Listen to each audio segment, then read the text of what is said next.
ভাগ্যে থাকা জিনিসটা অবশ্যই আসবেই আসবেই। তোমাদের সাথে আজকে অনেক গল্প শেয়ার করব, তার আগে আমার সানস্ক্রিনটা লাগিয়ে নেই। আর যেহেতু আজকে ঈদের দিন, ঈদ মোবারক। ঈদের দিন সকালবেলা সর্বপ্রথম কাজ থাকে ঘর বাড়ি গোছানো এবং মজার মজার খাওয়া দাওয়া করা। তো আমি সর্বপ্রথম ঘর বাড়িগুলো গুছিয়ে নিয়েছিলাম। এবারের ঈদের আগে কিন্তু আমি অনেক প্যারা খেয়েছি, কারণ আমি অনলাইন একটা পেজ থেকে বেডশিট এবং পর্দা ম্যাচিং করে অর্ডার করেছিলাম, কনফার্মও হয়ে গিয়েছিল অর্ডারটা। বাট সেলাররা আমাকে কেন যেন ঠকালো।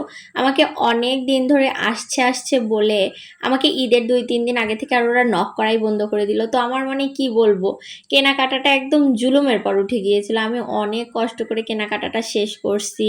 এবার আমি ফুল ফ্রি থাকতে চেয়েছিলাম যে মার্কেট থেকে কোনো কেনাকাটাও করবো না, ঘোরাফেরাও করবো না, বাসায় বসে সব ডেলিভারি নিয়ে নিব। বাট ওই যে ভাগ্যে আমার জিনিসটা ছিলই না হয়তো। আমার ভাগ্যে যেটা ছিল আসলে আমি সেটা পেয়েছি। আমার ঘরটা পুরোপুরি নিট অ্যান্ড ক্লিন করে ফেলেছে, আমার শাশুড়িরটা আমার শাশুড়ি গুছিয়ে ফেলেছে।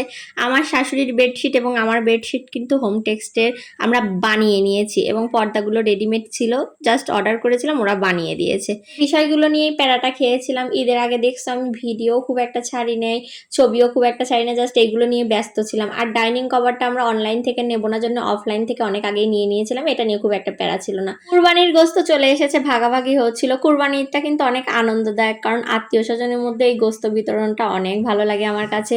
আমার শাশুড়ি অনেক ঝাল ঝাল করে গোস্ত রান্না করেছিল, এক পাতিল গোস্ত রান্না করেছিল, বাট পাতিলের গোস্তটা অর্ধেক হয়ে গিয়েছে।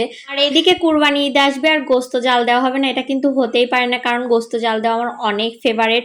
এবার বলো তোমাদের ঈদ কেমন কাটলো কুরবানির? যাই হোক, আমাদের কিন্তু অনেক ভালো কেটেছে, এবং আমাদের জন্য অনেক অনেক দোয়া রাখবে। আল্লাহ হাফেজ, থ্যাংক ইউ ফর ওয়াচিং, আসসালামু আলাইকুম।